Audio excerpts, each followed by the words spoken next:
America ಹಾಗೆ Iran ನಡುವೆ ನಡೀತಾ ಇರುವ ಯುದ್ಧ ಇನ್ನೂ ಮುಗಿದೇ ಇಲ್ಲ. ಅಮೆರಿಕದ 2 ತೈಲ ಟ್ಯಾಂಕರ್ಗಳ ಮೇಲೆ ಇರಾನ್ ಈಗ ದಾಳಿಯನ್ನ ನಡೆಸಿರುವಂತದ್ದು. ಟ್ಯಾಂಕರ್ ಮೇಲಿನ ದಾಳಿಯಲ್ಲಿ ಓರ್ವ ಭಾರತೀಯ ಪ್ರಜೆ ಸಾವನ್ನಪ್ಪಿದ್ದಾರೆ ಅನ್ನೋ ಮಾಹಿತಿ ಸಿಗ್ತಾ ಇದೆ. ಇರಾಕ್ ಬಳಿ 2 ತೈಲ ಟ್ಯಾಂಕರ್ಗಳ ಮೇಲೆ ಇರಾನ್ ದಾಳಿಯನ್ನ ಮಾಡಿದೆ. ಇರಾಕ್ನ ಕರಾವಳಿ ಬಳಿ ಈ ಟ್ಯಾಂಕರ್ಗಳ ಮೇಲೆ ದಾಳಿಯಾಗಿರುವಂತದ್ದು. ರಾತ್ರೋರಾತ್ರಿ ನಡೆದಿರುವಂತಹ ದಾಳಿ ಇದು.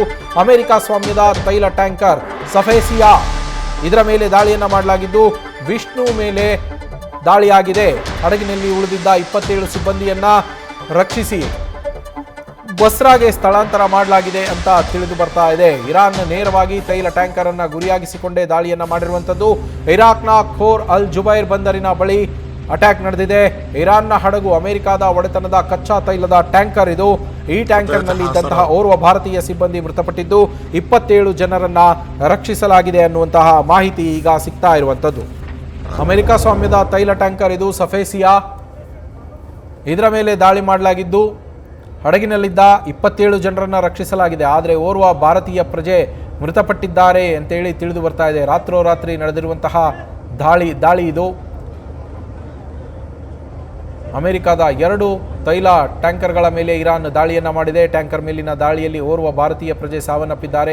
ಇರಾಕ್ ಬಳಿ ಈ 2 ತೈಲ ಟ್ಯಾಂಕರ್ಗಳು ಲಂಗರು ಹಾಕಿದ್ದು. ಆ ಸಂದರ್ಭದಲ್ಲಿ ದಾಳಿ ನಡೆದಿದೆ. ಟ್ಯಾಂಕರ್ಗಳ ಮೇಲೆ ಇರಾನ್ ದಾಳಿ ಮಾಡಿರುವಂಥದ್ದು. ಇರಾಕ್ನ ಕರಾವಳಿ ಬಳಿ ದಾಳಿ ನಡೆದಿದೆ. ರಾತ್ರೋರಾತ್ರಿ ಅಮೆರಿಕ ಸ್ವಾಮ್ಯದ ತೈಲ ಟ್ಯಾಂಕರ್ ಸಫೇಸಿಯಾ ವಿಷ್ಣು ಮೇಲೆ ದಾಳಿ ಮಾಡಲಾಗಿದೆ. ಹಡಗಿನಲ್ಲಿ ಉಳಿದ 27 ಸಿಬ್ಬಂದಿಯನ್ನು ರಕ್ಷಿಸಿದ್ದಾರೆ. ಬಸ್ರಾಗೆ ಸ್ಥಳಾಂತರ ಮಾಡಲಾಗಿದೆ ಅವರನ್ನ. ಇರಾನ್ ನೇರವಾಗಿ ತೈಲ ಟ್ಯಾಂಕರ್ ಅನ್ನ ಗುರಿಯಾಗಿಸಿಕೊಂಡು ಈ ದಾಳಿಯನ್ನ ಮಾಡಿದೆ. ಇರಾಕ್ನ ಖೋರ್ ಅಲ್ ಜುಬೈರ್ ಬಂದರಿನಲ್ಲಿ ಇದ್ದಂತಹ ಟ್ಯಾಂಕರ್ಗಳು ಇವು. ಆ ತೈಲ ಟ್ಯಾಂಕರ್ಗಳ ಮೇಲೆ ಅಟ್ಯಾಕ್ ಅನ್ನ ಮಾಡಲಾಗಿರುವಂಥದ್ದು. ಇರಾನ್ನ ಹಡಗು ಅಮೆರಿಕದ ಒಡೆತನದ ಕಚ್ಚಾ ತೈಲದ ಟ್ಯಾಂಕರ್ ಮೇಲೆ ದಾಳಿಯನ್ನ ಮಾಡಿ ಸುಟ್ಟು ಧ್ವಂಸ ಮಾಡಿದೆ.